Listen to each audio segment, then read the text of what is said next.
नमस्कार दोस्तों, कैसे आप सब। आप सभी ने कक्षा 11 में अध्याय 20 पढ़ा। अध्याय 20 में आपने पढ़ा कि गमन व संचलन किस प्रकार से होता है, लोकोमोशन एंड मूवमेंट।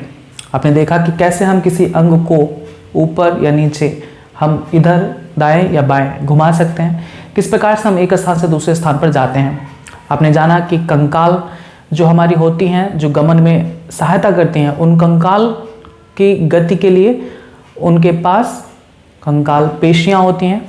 आपने पढ़ा था पेशियां 3 प्रकार की होती, कंकाल पेशी, हृदय पेशी और अंतरांग पेशी। तो जो कंकाल पेशियां हैं, यानी समस्त जितनी भी पेशियां होती हैं, उन सब का नियंत्रण होता है मस्तिष्क के द्वारा। आपने ये भी पढ़ा कि जो पेशियां होती हैं वे पेशी कोशिकाओं से मिलकर बनी होती है, मसल सेल्स से। और आपने देखा था मसल सेल्स के पास नर्व सेल्स भी होती थी, न्यूरॉन्स होती थी। मैंने बताया था न्यूरॉन्स यानी तंत्रिका कोशिका, जिससे होकर जो संकेत है मस्तिष्क से होकर उन कोशिकाओं के पास आती थी, जिससे वे कोशिकाओं मस्तिष्क के अकॉर्डिंग कार्य करती थी। यानी हमें हाथ को ऊपर या नीचे मूव कराने में हमारी जो मसल्स हैं, पेशियां हैं, वो मदद करती हैं। लेकिन इन्हें ऊपर होना है या नीचे होना है, ये कौन रेगुलेट करता है? तो ये रेगुलेट करता है हमारा ब्रेन। ब्रेन के साथ साथ और भी अंग होते हैं जो किसी भी अंग के कार्यों को नियंत्रित करते हैं, उनमें समन्वय पैदा करते हैं। तो इन संपूर्ण अंग तंत्र को हम क्या कहते हैं? तंत्रिका तंत्र। मानव शरीर में बहुत सारे अंग व अंग तंत्र पाए जाते हैं, लेकिन कोई भी ऐसा अंग नहीं है जो स्वतंत्र रूप से अपना कार्य करने में सक्षम हो। जैव स्थिरता यानी होम्योस्टैसिस को बनाए रखने के लिए इन अंगों के कार्यों में समन्वय अति आवश्यक होता है। यानी जितने भी अंग तंत्र हैं या अंग हैं, वे एक दूसरे के साथ समन्वय स्थापित करके कार्य करते हैं, जिससे वे सभी एक साथ समान रूप से कार्य कर सकें। देखिए, हमारे तंत्र में हमारे शरीर में बहुत सारे तंत्र पाए जाते हैं। जैसे पेशी तंत्र पाया जाता है, श्वसन तंत्र पाया जाता है, बहुत सारे अंग पाए जाते हैं। लेकिन ये सभी अकेले स्वतंत्र रूप से कार्य करने में सक्षम नहीं होते। मैंने अभी आपको बताया कि जैव स्थिरता, जिसे हम कहते हैं होम्योस्टैसिस, यानी हमारे शरीर में सभी कार्य एक समान लय में संचालित हों, इसे हम जैव स्थिरता यानी होम्योस्टैसिस कहते हैं। अभी हम जिस कंडीशन में आपको बता रहे हैं चीज़ों को, किसी भी तरीके से हम अपने हाथ पैर को मूव करा रहे हैं, ये सब अंडर कंट्रोल में है मेरे। यानी अभी हमारा शरीर जैव स्थिर है, यानी होम्योस्टैसिस कंडीशन में है। अगर इन अंगों में कोई भी इम्बैलेंस होता है, तो हमारा अगर उससे नियंत्रण खो जाता है, तो यानी हमारे शरीर की जैव स्थिरता सही नहीं है, टूट गई है जैव स्थिरता, होम्योस्टैसिस ब्रेक हो गई है। यानी अगर हमारे शरीर में जितने भी अंग या अंग तंत्र हैं, वे एक समान रूप से एक दूसरे की मदद करते हुए कार्य नहीं करते हैं, तो होम्योस्टैसिस यानी जैव स्थिरता टूट जाती है।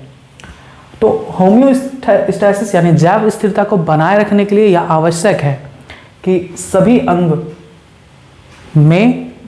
अंगों के कार्य में समन्वय हो, यानी कोऑर्डिनेशन हो, एक दूसरे की ये हेल्प करें जब भी ज़रूरत होती है। इसी को हम समन्वय कहते हैं। यानी जैव स्थिरता को बनाए रखने के लिए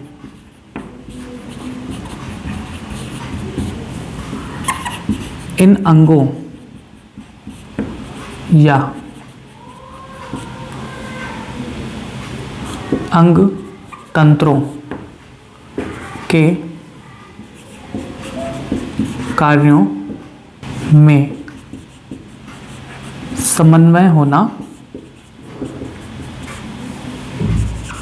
आवश्यक है। अब ये समन्वय यानी कोऑर्डिनेशन क्या होता है? समन्वयता, कोऑर्डिनेशन। समन्वयता एक ऐसी क्रियाविधि होती है जिसमें दो या अधिक अंगों के कार्यों की, या कह सकते हैं अंगों की क्रियाशीलता बढ़ती है, वह एक दूसरे के कार्यों में मदद करते हैं। इसी को हम कहते हैं समन्वयता।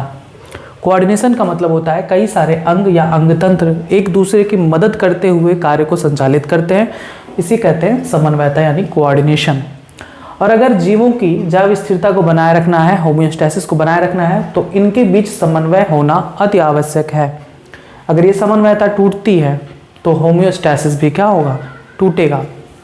यानी हमारे शरीर में जितने भी अंग हैं वे एक दूसरे के साथ सामंजस्य बिठाकर कार्य करते हैं। ठीक, जैसे अगर हम उदाहरण के रूप में देखें, अगर हम व्यायाम करते हैं, ठीक है, शारीरिक व्यायाम, एक्सरसाइज, अगर हम एक्सरसाइज करते हैं तो एक्सरसाइज करने के लिए हमें अत्यधिक मात्रा में ऊर्जा की आवश्यकता होती है। क्यों होती है? क्योंकि व्यायाम करते समय पेशियों के संचालन के लिए हमें अधिक ऊर्जा की आवश्यकता होती है। और आपको पता है कि हमें अधिक ऊर्जा अगर चाहिए तो ऊर्जा कहाँ से आती है?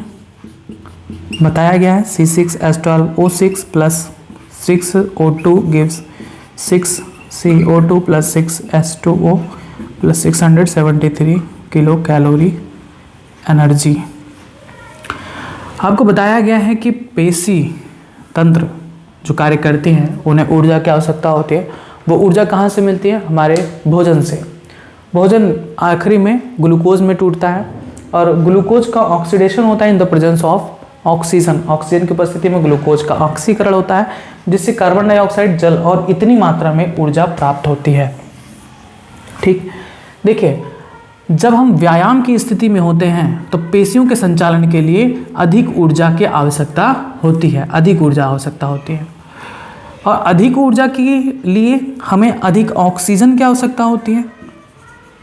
ठीक है, क्योंकि ऊर्जा चाहिए तो ऑक्सीजन भी चाहिए, क्योंकि अधिक मात्रा में जब ग्लूकोज का ऑक्सीडेशन होगा तभी अधिक मात्रा में ऊर्जा मुक्त होगी। यानी ऊर्जा की अधिक मात्रा की पूर्ति के लिए हमें ऑक्सीजन की अधिक मात्रा भी चाहिए। और अगर हमें अधिक मात्रा में ऑक्सीजन चाहिए तब श्वसन दर क्या हो जाता है? बढ़ जाता है। श्वसन दर बढ़ जाता है, हम जल्दी जल्दी सांस लेने लगते हैं। देखिए, अभी नॉर्मल अगर हम कार्य कर रहे हैं तो हमें जितनी आवश्यकता है उतनी ऑक्सीजन जा रही है, लेकिन अगर हम तेज़ी से दौड़ते हैं तो हमारी सांसें बढ़ जाती हैं, है ना। तो सांसें बढ़ जाती हैं यानी श्वसन दर बढ़ जाता है। हमारे शरीर में श्वसन दर बढ़ जाता है यानी फेफड़ों में ऑक्सीजन बहुत जल्दी जल्दी आने लगता है। अब इन ऑक्सीजन को कैरी कौन करता है? रक्त में उपस्थित हीमोग्लोबिन। ध्यान से समझिएगा। अब इन ऑक्सीजन को जल्दी जल्दी कैरी करना है तो हमें ब्लड प्रेशर भी बढ़ाना पड़ेगा, और ब्लड प्रेशर भी बढ़ जाता है यानी हृदय स्पंदन दर बढ़ जाता है, हार्ट रेट बढ़ जाता है। ठीक, अब हार्ट रेट अगर बढ़ता है, हृदय की स्पंदन दर जब बढ़ती है तो उससे वृक्क में रक्त प्रवाह भी बढ़ जाता है,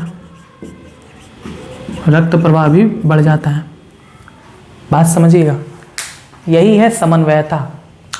अगर हमें किसी एक कार्य के लिए किसी चीज़ की आवश्यकता होती है तो उसके लिए दूसरे जो पेशी तंत्र, जो दूसरे तंत्र होते हैं, पेशी तंत्र नहीं, जो दूसरे तंत्र होते हैं वो एक दूसरे की मदद करते हैं। इसी को कहते हैं समन्वयता, कोऑर्डिनेशन। तो अब जब हमारा शरीर का एक एक अंग एक दूसरे के कार्यों में मदद करता है तो इससे हमारे शरीर की जैव स्थिरता यानी होमियोस्टैसिस बनी रहती है। इसका एक एग्जाम्पल है, अगर हमें कोई शारीरिक व्यायाम, जब हम शारीरिक व्यायाम करते हैं तो हमारे शरीर में ऊर्जा की आवश्यकता अधिक होती है।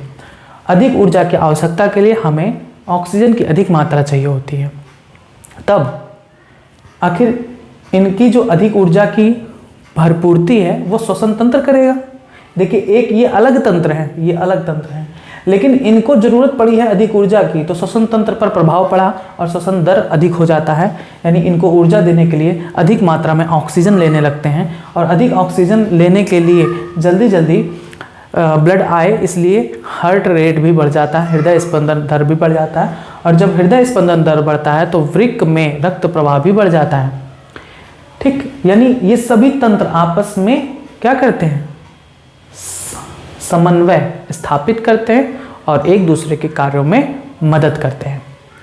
हमें यही पढ़ना है कि किस प्रकार से ये सारी चीज़ें एक दूसरे के साथ कोऑर्डिनेट करती हैं।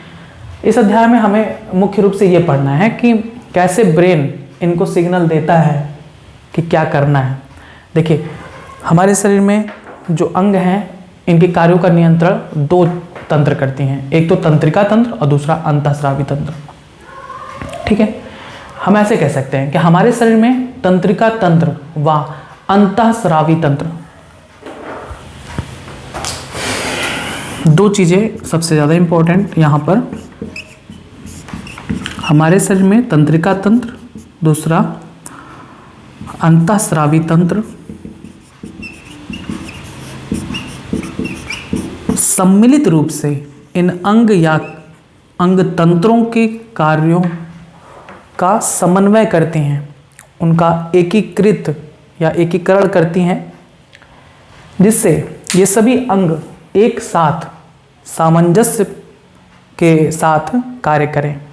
ठीक है, हमारे शरीर में तंत्रिका तंत्र और अंतःस्रावी तंत्र सम्मिलित रूप से इन अंगों के कार्यों का समन्वय करती हैं तथा उन्हें एकीकृत करती हैं, जिससे सभी क्रियाएं एक साथ संचालित होती रहती हैं। अब यहाँ पर तंत्रिका तंत्र को अगर आप देखें तो तंत्रिका तंत्र एक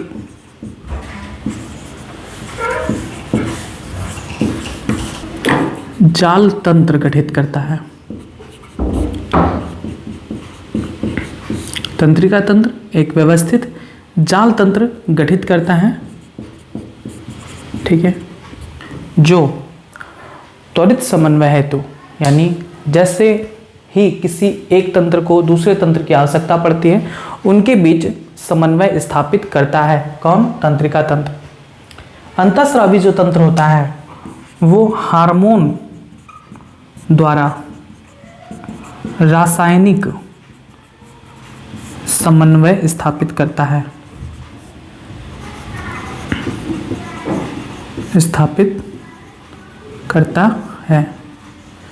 जैसे मान लीजिए अगर हम अपने हाथ पे इस तरह से इसको अगर हम मारते हैं, अपने हाथ पर चोट देते हैं, तो अभी जो कार्य कर रहा है, हमें चोट का एहसास जो दिला रहा है वो तंत्रिका तंत्र दिलाता है। ठीक है, फिर अगर हम किसी एक ऐसे भयानक जानवर को देखकर डर जाते हैं तो डरने के पीछे जो सिम्टम होता है उस पर हार्मोन कार्य करते हैं।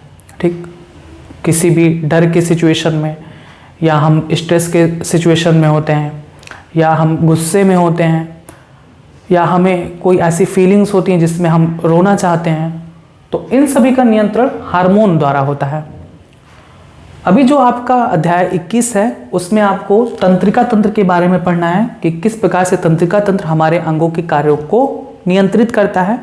फिर हमें आखिरी जो अध्याय होगा 22वां अध्याय, उसमें हमें अंतःस्रावी तंत्र के बारे में बताया जाएगा कि कैसे हार्मोन हमारे शरीर के अंगों को नियंत्रित करते हैं। बात समझ में आई?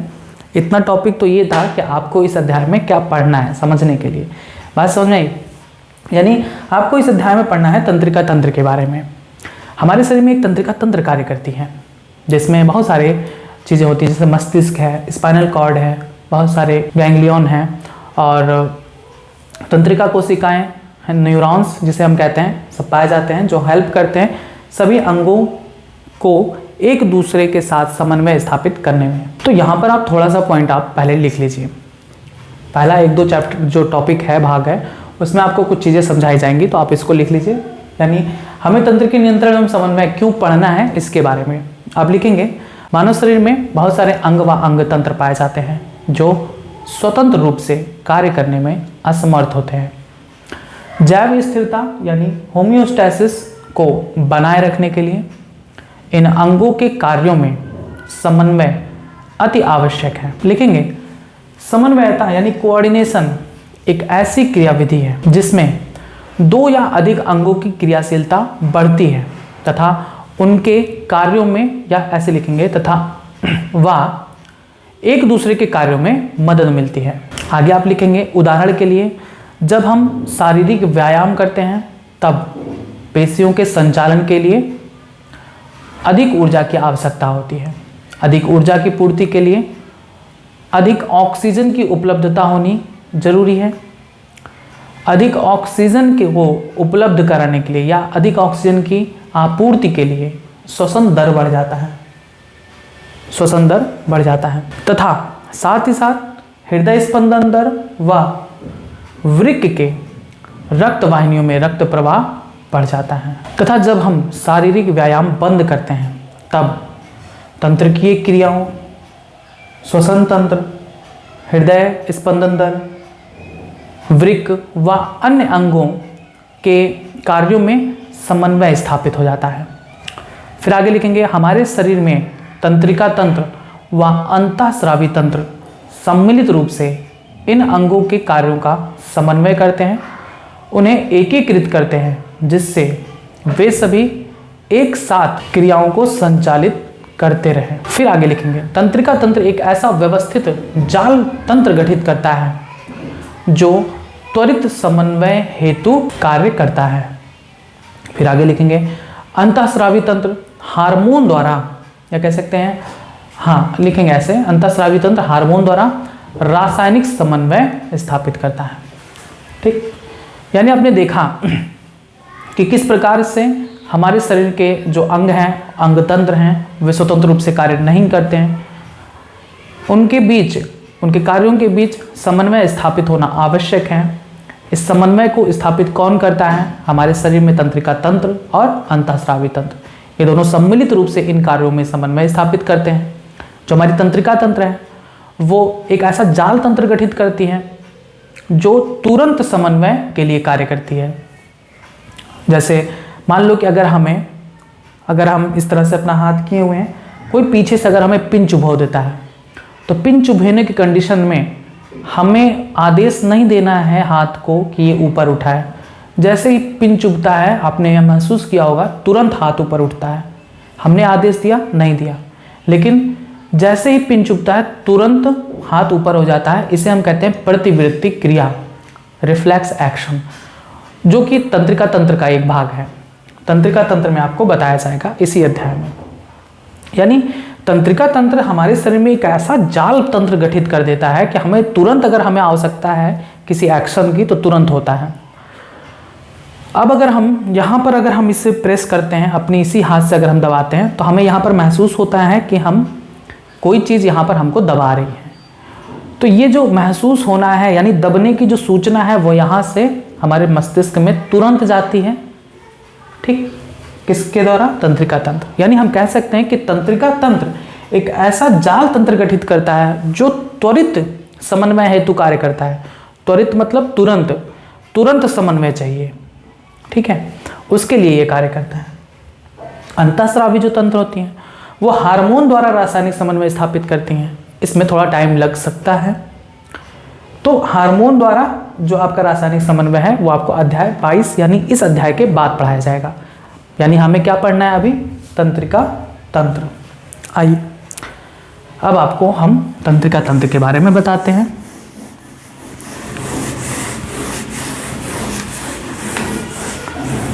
अभी आपको जो लिखवाया गया है उसे आप याद करेंगे और साथ ही ये भी याद करेंगे कि हमारे शरीर में तंत्रिका तंत्र व अंतःस्रावी तंत्र सम्मिलित रूप से विभिन्न अंगों के कार्यों का समन्वय करती हैं तथा उन्हें एकीकृत करती हैं, जिससे वे एक साथ क्रियाओं को संचालित करती रहें। फिर आप याद करेंगे कि तंत्रिका तंत्र एक ऐसा व्यवस्थित जाल फैलाता है हमारे शरीर में, एक ऐसा जाल तंत्र गठित करता है जो त्वरित समन्वय हेतु कार्य करता है, तुरंत समन्वय हेतु कार्य करता है। फिर आपने अंतःस्रावी ग्रंथि के बारे में आपको याद करना है कि अंतःस्रावी ग्रंथि हार्मोन द्वारा रासायनिक समन्वय स्थापित करता है। अब आपको पढ़ाया जाएगा, इस अध्याय का जो मेन टॉपिक है वो है तंत्रिका तंत्र यानी नर्वस सिस्टम। सभी प्राणियों में, कोई भी प्राणी हो, उनमें जो तंत्रिका तंत्र होता है एक विशिष्ट प्रकार की कोशिका द्वारा बनता है। वह विशिष्ट कोशिका कौन सी होती है जिसके द्वारा तंत्रिका तंत्र का निर्माण होता है? वह है आपका तंत्रिका कोशिका तंत्रिका कोशिका यानी न्यूरॉन्स। न्यूरॉन्स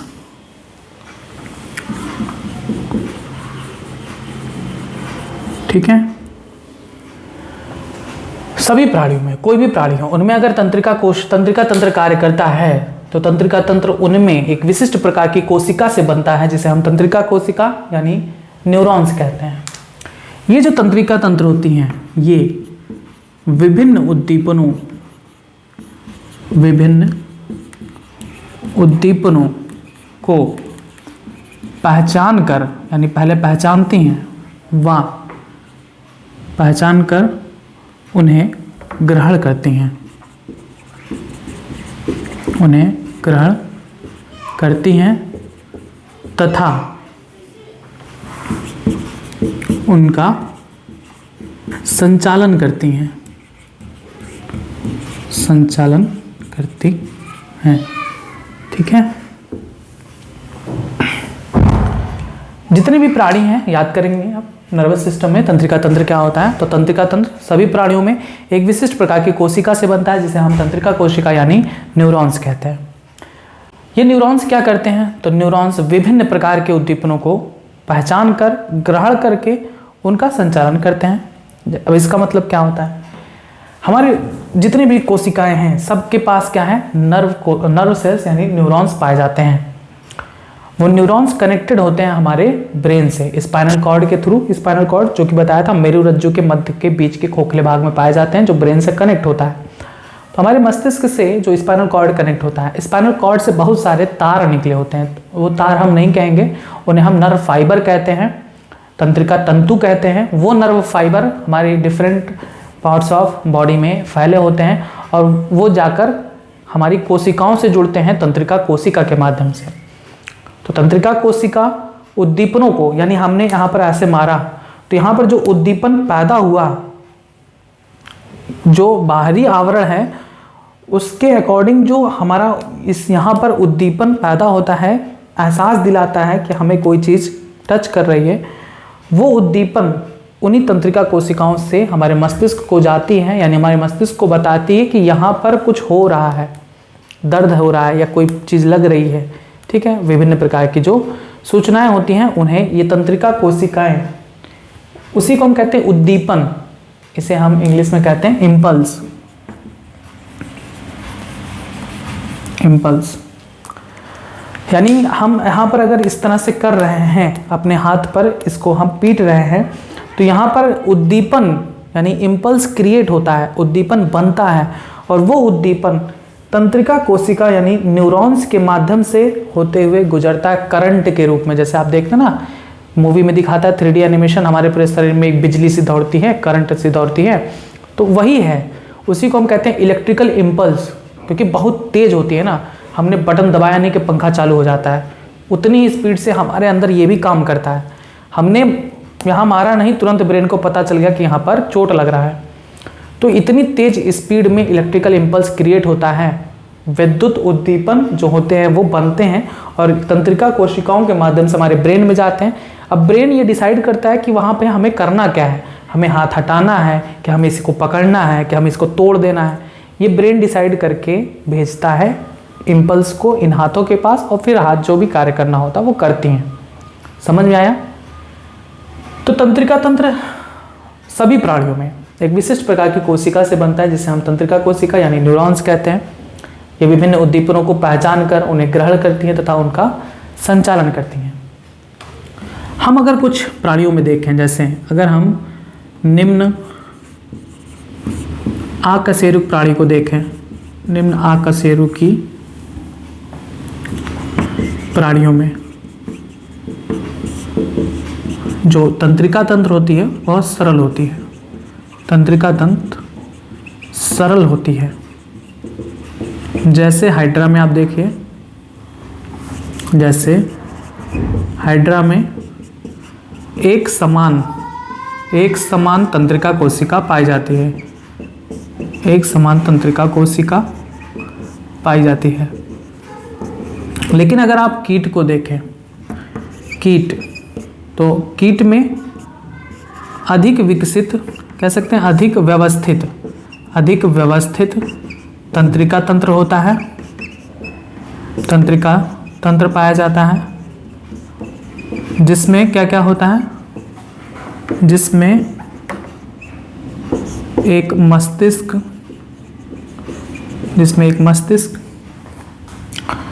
एक या कई लिख सकते हैं, एक मस्तिष्क, कुछ गुच्छिकाएं यानी जिसे हम गैंग्लियन कहते हैं, गैंग्लियन व कई तंत्रिका कोशिका पाई जाती हैं, तंत्रिका कोशिका पाई जाती है। ठीक है। उसके बाद अगर हम कशेरुकी प्राणियों में देखें तो कशेरुकी प्राणियों में अधिक विकसित तंत्रिका तंत्र पाया जाता है, अधिक विकसित तंत्रिका तंत्र पाया जाता है। जैसे मनुष्य को ले लीजिए, ठीक है, हमें मानव के बारे में पढ़ना ही है, मानव तंत्रिका तंत्र के बारे में हमें यहाँ पर पढ़ना है। ठीक, एक बार फिर से आप तंत्रिका तंत्र से स्टार्ट करेंगे। नर्वस सिस्टम याद करेंगे कि तंत्रिका तंत्र सभी प्राणियों में एक विशिष्ट प्रकार की कोशिका से मिलकर बना होता है, जिसे हम तंत्रिका कोशिका यानी न्यूरॉन्स कहते हैं। ये न्यूरॉन्स विभिन्न प्रकार के उद्दीपनों को पहचान कर उन्हें ग्रहण करती है तथा उनका संचालन करती है। देखिए यहाँ पर ग्रहण करने का अर्थ क्या है कि हम यहाँ पर जब पीटते हैं तो यहाँ से जो उद्दीपन बनता है उसे ग्रहण करती हैं ये एक तंत्रिका कोशिका, और फिर संचालन का मतलब होता है यहाँ से उस उद्दीपन को ले जाकर हमारे मस्तिष्क तक पहुँचाती हैं, इसे हम कहते हैं संचालन। तो यानी तंत्रिका कोशिका क्या कार्य करते हैं, विभिन्न उद्दीपनों को पहचान कर उन्हें ग्रहण करती हैं तथा उनका संचालन करती हैं। अगर हम निम्न अकशेरुकी प्राणी को देखें तो उसका तंत्रिका तंत्र बहुत सरल होता है। ये सब आपको थोड़ी बहुत बातें याद करनी पड़ेंगी। जैसे हाइड्रा में देखेंगे तो एक समान प्रकार का तंत्रिका कोशिका पाया जाता है। कीट में थोड़ा व्यवस्थित होता है, उसमें एक मस्तिष्क होगा, कुछ गुच्छिकाएं यानी गैंग्लियंस होती हैं और तंत्रिका कोशिका पाई जाती हैं। अगर हम कशेरुकी प्राणी यानी मनुष्य को देखें तो उसमें एक अधिक विकसित तंत्रिका तंत्र पाया जाता है। अब हम ये पॉइंट आप लिखेंगे, फिर हम पढ़ेंगे मानव तंत्रिका तंत्र के बारे में। आइए, इतना लिखने के बाद जो भी आपको ये लिखवाया गया है इसको लिख लीजिए। अब हम पढ़ते हैं मानव के तंत्रिका तंत्र के बारे में कि मानव का तंत्रिका तंत्र किससे उसकी उत्पत्ति होती है, कितने भागों में बांटा गया है। ठीक है, हेडिंग डालेंगे मानव तंत्रिका तंत्र। ठीक है, नर्वस सिस्टम ऑफ ह्यूमन। सबसे पहला पॉइंट ये आता है कि मानव तंत्रिका तंत्र की उत्पत्ति कहाँ से होती है। तो मानव तंत्रिका तंत्र की उत्पत्ति भ्रूण के एक्टोडर्म से होती है। भ्रूणीय एक्टोडर्म। ठीक है, आपको बताया गया है, बार बार मैं ये चीज़ बताता हूँ कि भ्रूण में 3 स्तर पाया जाता है, एक्टोडर्म, मेसोडर्म और एंडोडर्म। उन्हीं 3 स्तरों से हमारे विभिन्न प्रकार के अंगों का विकास होता है। उनमें तंत्रिका तंत्र का विकास हमारे भ्रूण के एक्टोडर्म स्तर से होता है। आपने पढ़ा मानव का तंत्रिका तंत्र भ्रूण के एक्टोडर्म से विकसित होता है। अगर आप देखें तो मानव तंत्रिका तंत्र को 2 भागों में विभाजित किया गया है। विभाजित, ठीक है, किया गया है। थोड़ा सा इंग्लिश में हम आपको पहले बताएंगे, फिर आपको हिंदी में इसको समझा देंगे। Nervous system is divided into 2 parts.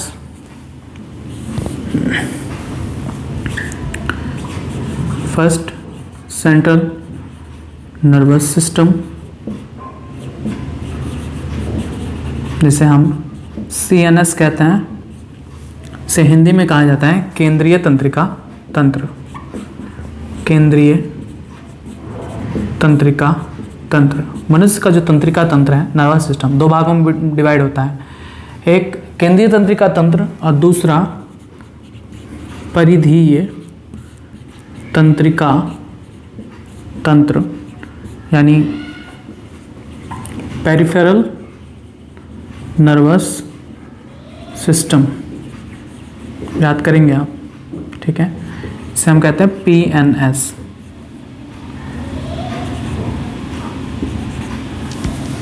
ठीक,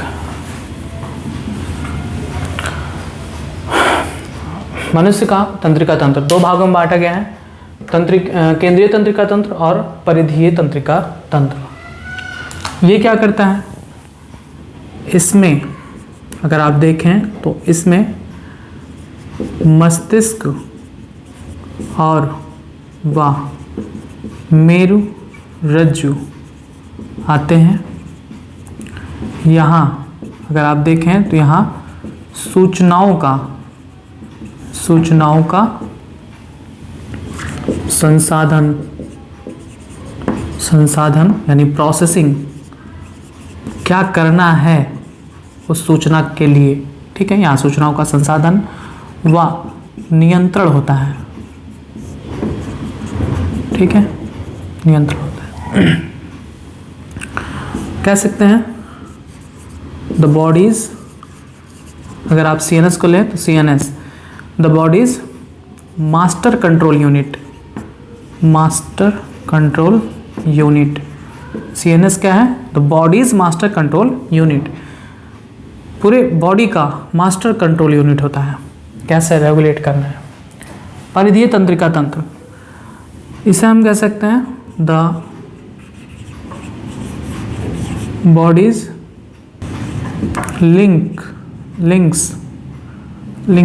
bodies link to the outside world.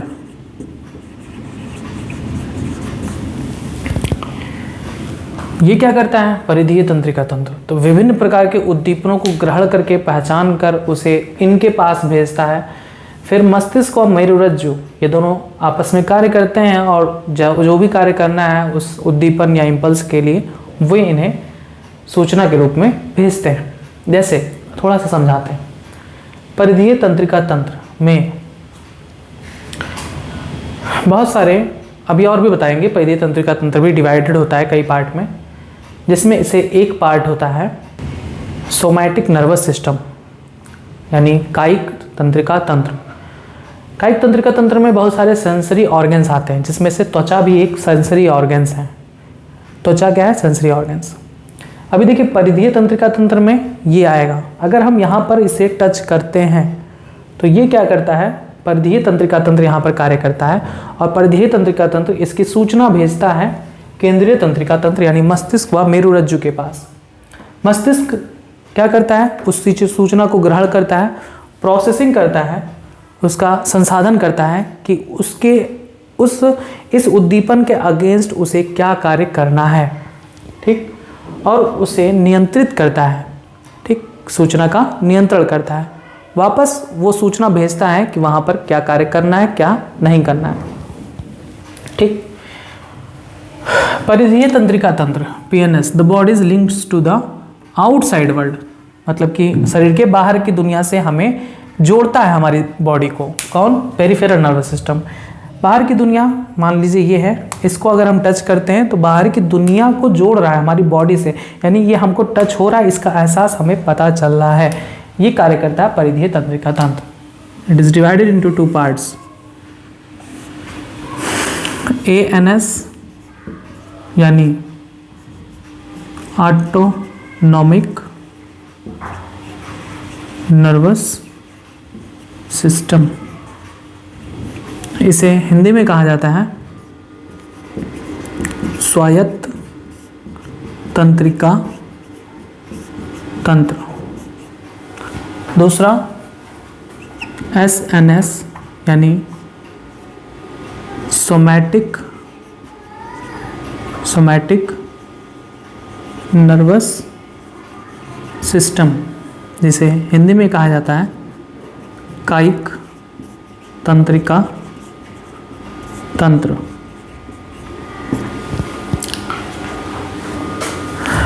ANS के बारे में आप लिखेंगे या याद करते चलेंगे। इट रेगुलेट्स इनवॉलेंट्री के बारे में आपको बताया गया है। इनवॉलेंट्री यानी अनैच्छिक, involuntary body processes including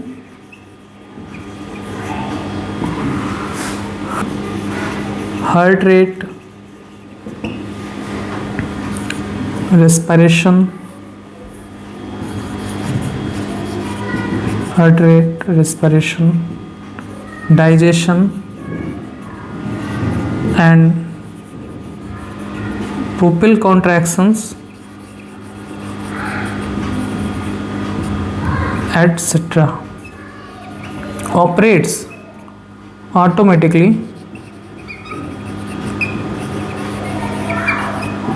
without conscious direction.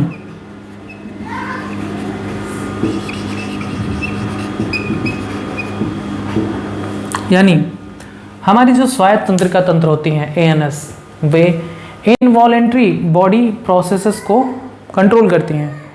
Involuntary मतलब जिसके ऊपर हमारा कोई नियंत्रण नहीं होता, ऐच्छिक नियंत्रण नहीं होता, उन पर कार्य करती हैं एएनएस। ऑटोमेटिक हमारा डाइजेशन कैसे होना है वे डिसाइड करती हैं और उन्हें सुचारू रूप से बनाए रखती हैं। हमारे शरीर में रिस्पायरेशन यानी सांस ले रहे हैं, सांस लेने के साथ साथ जो और भी चीज़ें हैं, वायु अंदर गया, उसके बाद एक्सचेंज हुआ, इन सभी को जो रेगुलेट है वो एएनएस करता है। डाइजेशन हो गया। पुपिल कॉन्ट्रैक्शंस यानी हमारे आइज़ की जो पुपिल्स हैं, जो फैलती सिकुड़ती रहती हैं, वे उनका नियंत्रण भी कौन करता है? एएनएस। ये हमारे ऐच्छिक नियंत्रण में नहीं है। बहुत तेज़ लाइट पड़ा आँख पे तो पुपिल्स सिकुड़ जाते हैं, बहुत कम रोशनी है तो पुपिल्स फैल जाते हैं। तो एटसेट्रा ऑपरेट्स ऑटोमेटिकली यानी स्वतः ये ऑपरेट करती हैं बिना किसी कॉन्शियस डायरेक्शन, यानी हमें इसे कोई संदेश नहीं देना पड़ता कि कैसे भोजन को तुम डाइजेस्ट करो। ये हम थोड़ा ना बताते हैं कि जाओ नीचे जाओ और फिर हार्मोन्स को निकालो, हम नहीं बताते, ये ऑटोमेटिक होता है। तो ये कौन कार्य करता है? एएनएस। एएनएस किसका पार्ट है? पेरिफेरल नर्वस सिस्टम का। अब देखिए एएनएस भी दो पार्ट में डिवाइड होते हैं। एएनएस को भी दो पार्ट में डिवाइड किया गया है। एक है sympathetic nervous system, sympathetic nervous system, और दूसरा पैरा सिंपैथेटिक नर्वस सिस्टम।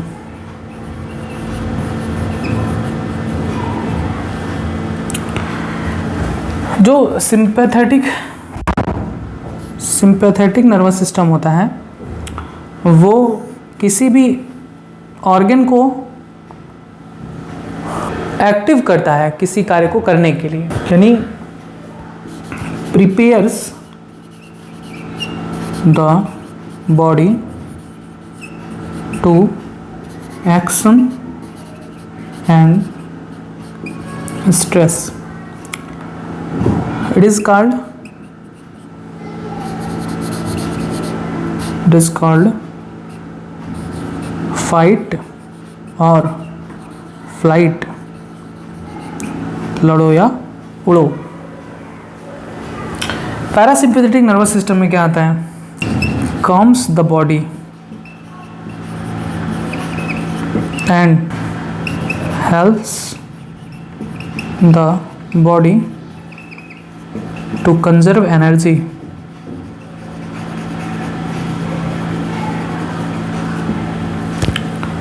देखिए हमारे किसी भी अंग का को कार्य करने के लिए जो एक्टिव करता है वो सिंपैथेटिक नर्वस सिस्टम।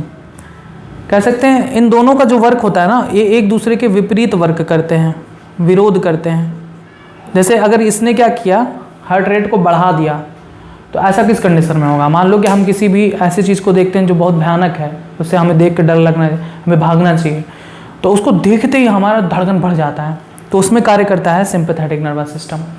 और उसको मान लीजिए हम उस कंडीशन से गुजर जाते हैं, हम जब वहाँ से भाग जाते हैं, कहीं छिप जाते हैं और अपने आप को एकदम महसूस करते हैं कि हम बहुत सुरक्षित हैं, तब वहाँ पर पैरासिम्पैथेटिक नर्वस सिस्टम क्या करता है? हमारी बॉडी को कॉम डाउन यानी उसे रिलैक्स करता है कि अब हार्ट रेट इतना ज़्यादा होने की ज़रूरत नहीं है। यानी ये हार्ट रेट को बढ़ा दिया तो ये हार्ट रेट को कम करता है। अगर ये श्वसन दर्द को बढ़ाते हैं तो ये श्वसन दर्द को घटाता है। अलग अलग सिचुएशन में ये दोनों एक दूसरे के विपरीत कार्य करते हैं। अब आते हैं हम कायिक तंत्रिका तंत्र यानी सोमैटिक नर्वस सिस्टम के बारे में समझते हैं। तो इट कैरीज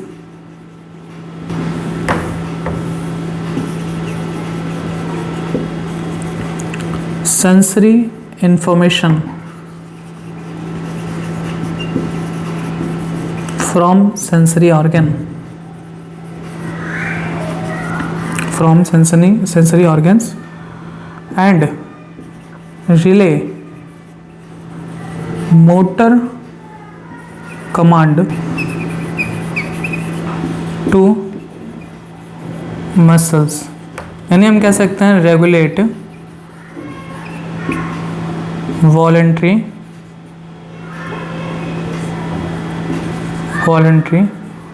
एक्शंस, यानी ऐच्छिक गतियों का नियंत्रण करते हैं।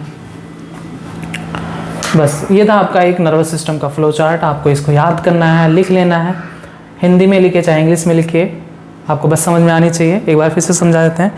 हमारा जो नर्वस सिस्टम होता है उसे दो पार्ट्स में डिवाइड किया गया है। सबसे पहले आप याद करेंगे, पहला केंद्रीय तंत्रिका तंत्र, दूसरा परिधीय तंत्रिका तंत्र। केंद्रीय तंत्रिका तंत्र में क्या होता है, जो भी उद्दीपन की सूचना के रूप में हमारे मस्तिष्क व मेरुरज्जु में आते हैं उनका संसाधन होता है और फिर उनका नियंत्रण होता है। यानी हम इसे क्या कहते हैं, बॉडीज मास्टर कंट्रोल यूनिट, हमारे शरीर का मास्टर कंट्रोल यूनिट होता है। दूसरा परिधीय तंत्रिका तंत्र यानी पेरिफेरल नर्वस सिस्टम, तो ये क्या करता है, हमारी पूरी बॉडी को आउटसाइड वर्ल्ड यानी बाहरी दुनिया से अवगत कराता है, जोड़े रखता है कि हम किसी भी चीज़ को देखें, हम देख रहे हैं किसी भी चीज़ को, तो देखने का कार्य कौन कर रहा है, किसके अंतर्गत आता है, परिधीय तंत्रिका तंत्र के अंतर्गत आता है।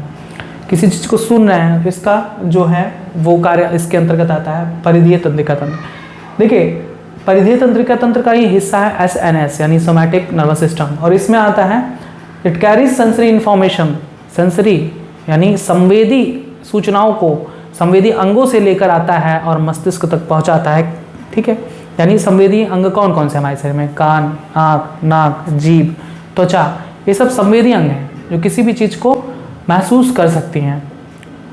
तो इनके इन्फॉर्मेशन को लेकर आता है और कमांड देता है मसल्स को, उनकी मसल्स को, मस्तिष्क से जो भी सूचनाएं आती हैं उनका कमांड देता है।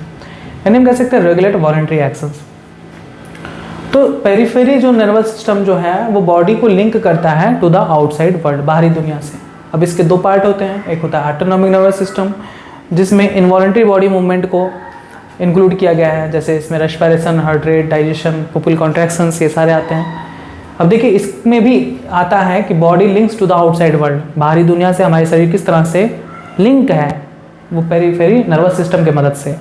देखिए पुपिल कॉन्ट्रैक्शन यानी पुतलियों का सिकुड़ना और फैलना कब होता है, अब बहुत तेज़ आप ऐसे देख सकते हैं, एक मिरर सामने रखिए और टार्च अपनी आँख पर मारिए, तो टार्च जब आप टार्च जलाते हैं तो उससे जो हमारी पुपिल्स हैं यानी हमारी पुतलियाँ हैं वो सिकुड़ जाती हैं। ठीक, आप शीशे में देख सकते हैं। फिर आप जब टार्च बंद करते हैं तो वो जो पुपिल्स है पुतली वो फैल जाती है, धीरे धीरे फैलती सिकुड़ती है। तो ये किसके द्वारा होती है, एएनएस के द्वारा, यानी हमें बाहरी दुनिया से अवगत करा रहा है, यानी परिधीय तंत्रिका तंत्र का हिस्सा है। इससे पुतलियों के सिकुड़ने और फैलने से हम ये भी जान सकते हैं कि कोई व्यक्ति जिंदा है या मृत है, क्योंकि मृत होने के बाद पुतलियाँ सिकुड़ती फैलती नहीं। आपने देखा होगा कि डॉक्टर्स चेक करते हैं, ऐसे करके उस पर टार्च जलाते हैं और देखते हैं कि पुतलियाँ सिकुड़ रही हैं, फैल रही हैं कि नहीं। अगर नहीं होती यानी वो उसकी डेथ हो चुकी है। स्वायत्त तंत्रिका तंत्र में दो पार्ट्स आते हैं, सोमैटिक नर्वस सिस्टम, दूसरा पैरासिम्पैथेटिक नर्वस सिस्टम।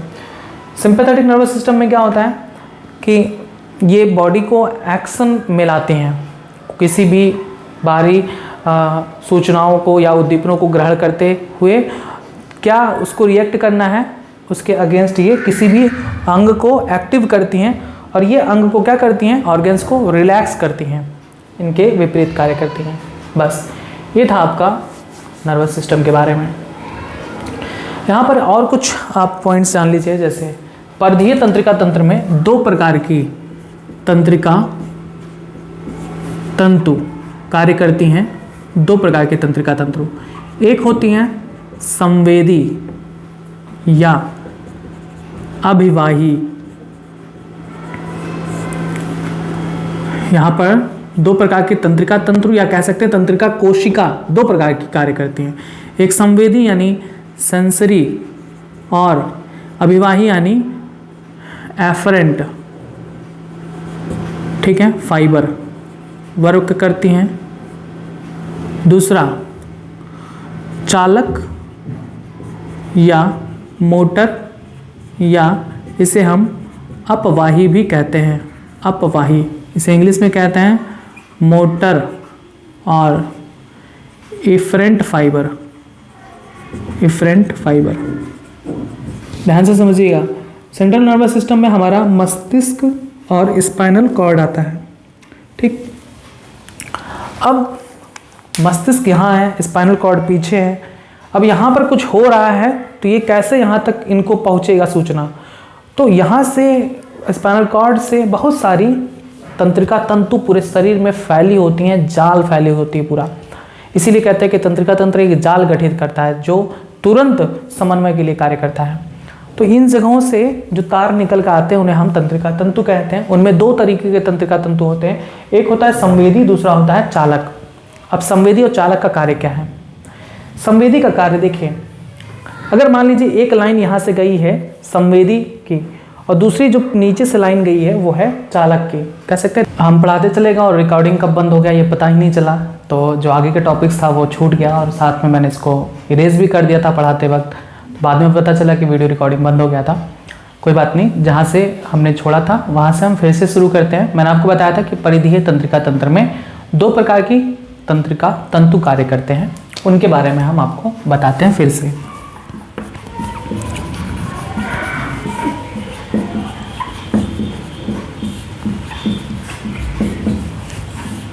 दो प्रकार की परिधीय तंत्रिका तंत्र के बारे में आपको बताया गया था। पहला था संवेदी या अभिवाही तंत्रिका तंतु,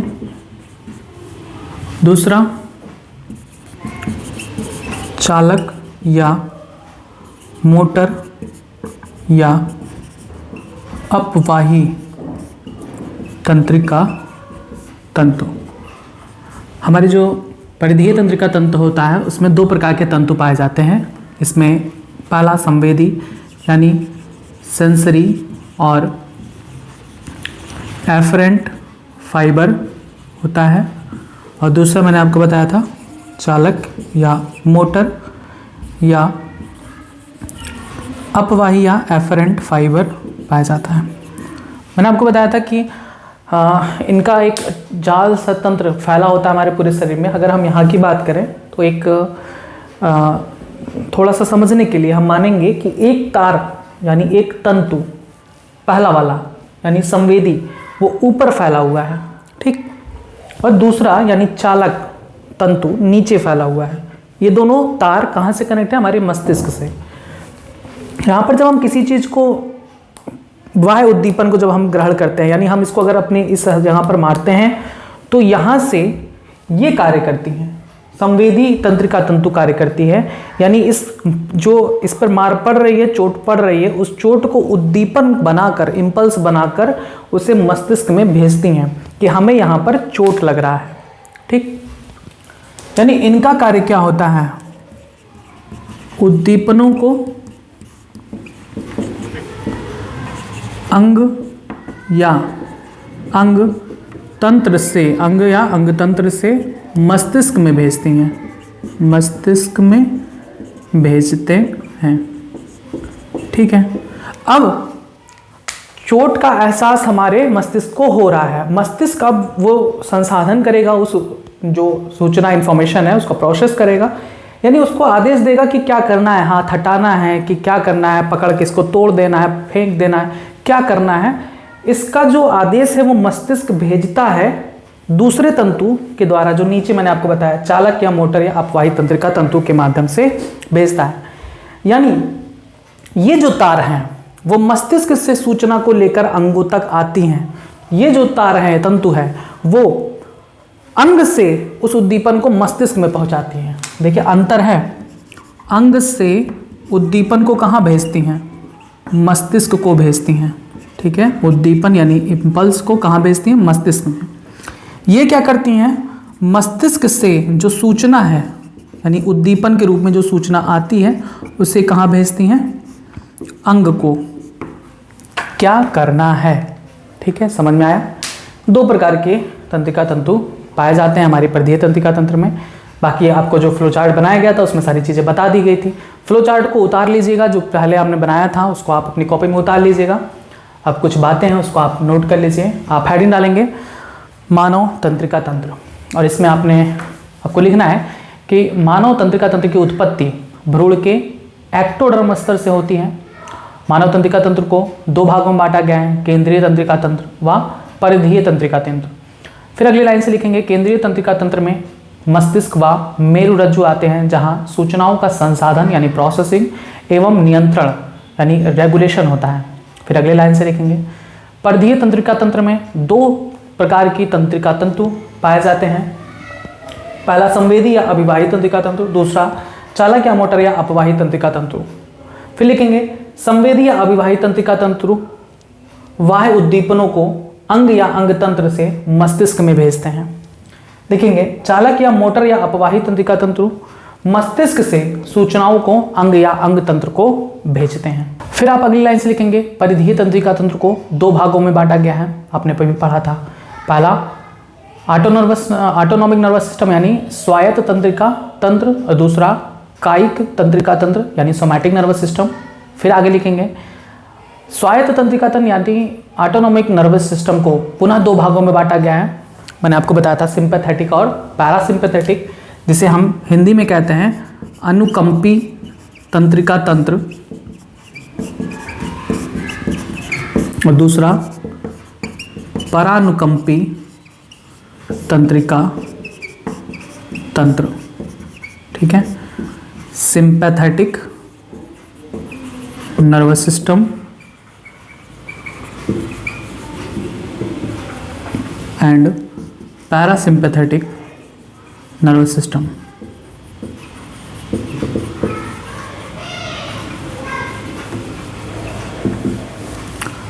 बस अब हम आगे इसी को पढ़ेंगे कि क्या क्या चीज़ें कहाँ कहाँ पर कार्य करती हैं। तो ये था आपका थोड़ा सा परिचय तंत्रिका तंत्र के बारे में। अब हम तंत्रिका तंत्र के केंद्रीय तंत्रिका तंत्र के बारे में पढ़ने से पहले हम तंत्रिका ऊतक को पढ़ेंगे, यानी न्यूरल टिश्यू को पढ़ेंगे। इतना लिखने के बाद आप हेडिंग डालेंगे तंत्रिका ऊतक। तंत्रिका ऊतक यानी न्यूरल टिश्यू। तंत्रिका ऊतक में आप देखेंगे तो दो प्रकार की कोशिका पाई जाती है। दो प्रकार की कोशिका होती है। कौन कौन सी? पहला न्यूरोग्लिया और दूसरा तंत्रिका कोशिका यानी न्यूरॉन्स।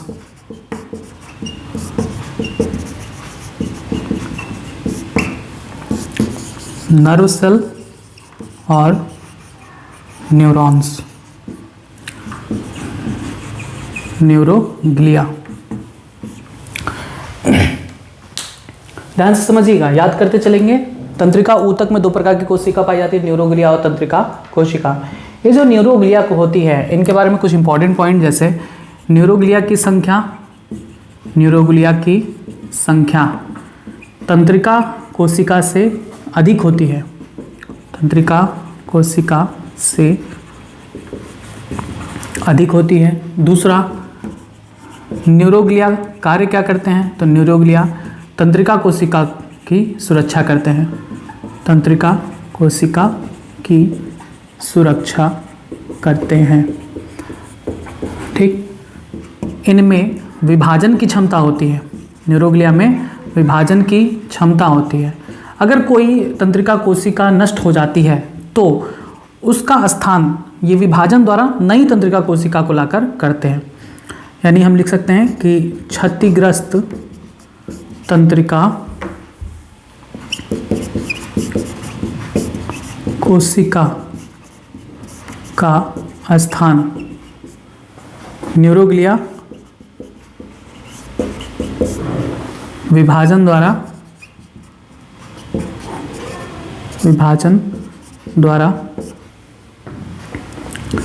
नई तंत्रिका कोशिका बनाकर भर देती है। जो क्षतिग्रस्त तंत्रिका कोशिका है उसका स्थान ये नई तंत्रिका कोशिका को बनाकर पूर्ण कर देती हैं। ठीक, क्योंकि न्यूरोग्लिया कोशिका के पास विभाजन की क्षमता होती है और विभाजन द्वारा नई तंत्रिका कोशिका बनाती है, जिससे उस क्षतिग्रस्त तंत्रिका कोशिका का स्थान नई तंत्रिका कोशिका से भरा जा सके। तंत्रिका कोशिका को हम नेक्स्ट टॉपिक में पढ़ेंगे, न्यूरॉन्स को। ठीक है, अभी हम थोड़ा और न्यूरोग्लिया के बारे में जानते हैं।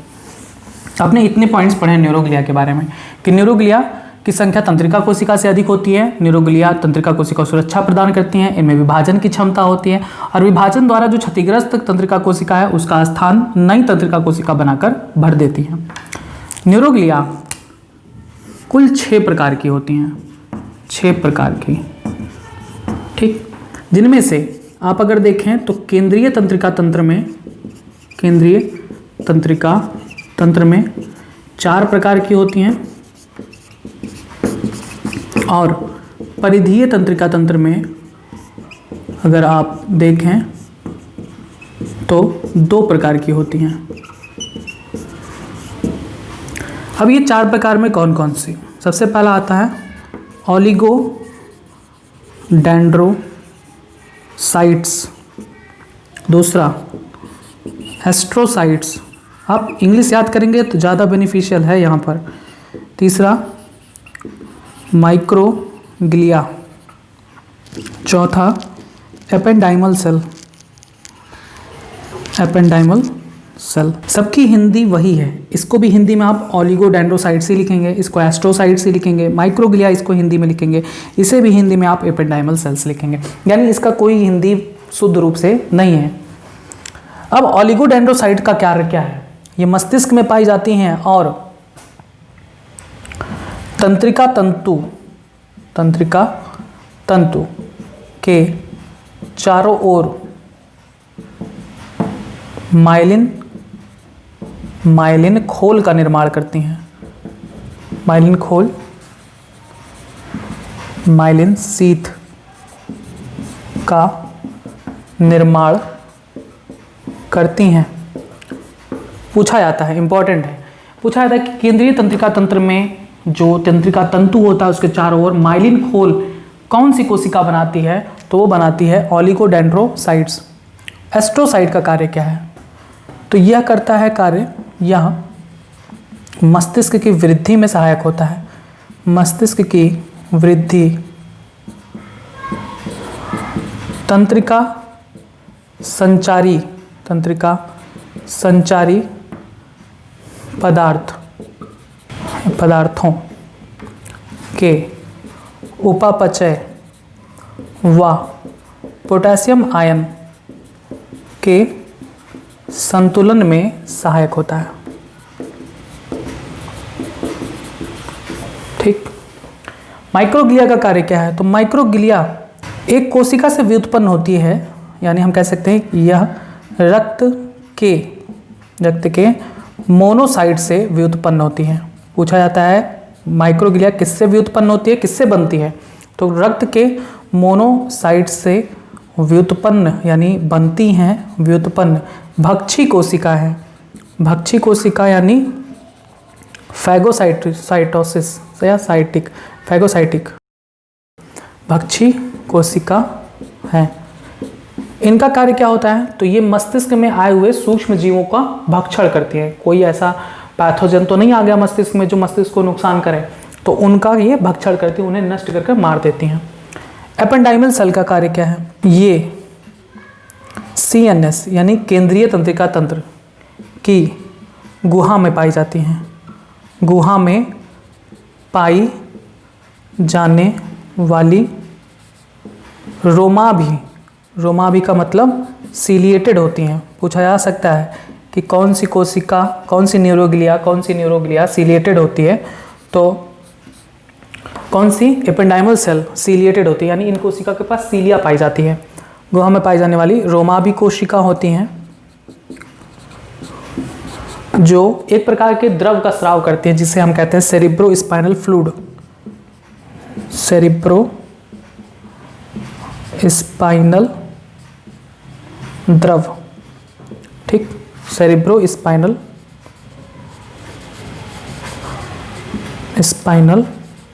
फ्लूइड का स्राव करती हैं।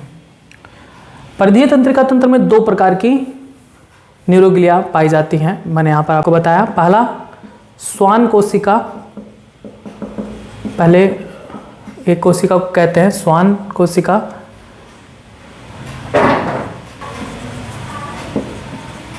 स्वान सेल, और दूसरा होता है अनुचर कोशिका, यानी जिसे हम इंग्लिश में कहते हैं सैटेलाइट सेल। अब यहाँ पर स्वान कोशिका का कार्य क्या है? तो स्वान कोशिका का कार्य जो यहाँ पर ओलिगोडेंड्रोसाइट का है, केंद्रीय तंत्रिका तंत्र में जो कार्य ओलिगोडेंड्रोसाइट का है, वही कार्य परिधीय तंत्रिका तंत्र में स्वान कोशिका का है। यानी परिधीय तंत्रिका तंत्र में स्वान कोशिका तंत्रिका तंतु के, परिधीय तंत्रिका तंतु के चारों ओर माइलिन खोल का निर्माण करती हैं, ठीक। और जो अनुचर कोशिका है यानी सैटेलाइट कोशिका, ये गैंग्लिया के रूप में यानी गुच्छिकाओं के रूप में पाई जाने वाली एक अवलंबन कोशिका यानी सहारा देने वाली कोशिका होती हैं।